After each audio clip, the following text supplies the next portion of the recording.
So we're about to install this ball catch system, and something that I'm not sure that everybody knows about is you actually have the option to adjust the depth of the ball. As you unscrew it, you see more threads come out. You're basically going to get the ball closer to the strike plate, which gives you more holding power.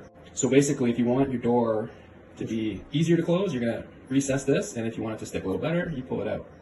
For example, when we first set this up, when we had it flush, the ball catch flush to the base, and it wasn't sticking in our strike plate. But if you unscrew it, it's still got plenty of hold, but now the ball catch sticks firmly into the strike plate.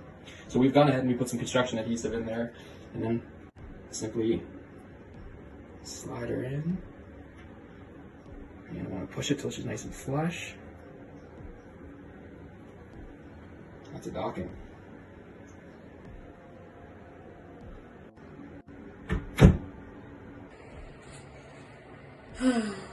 Get that ball further away from the doll, further away from the doll, further away from the doll. Excuse me. So you need to bring it in, so too far.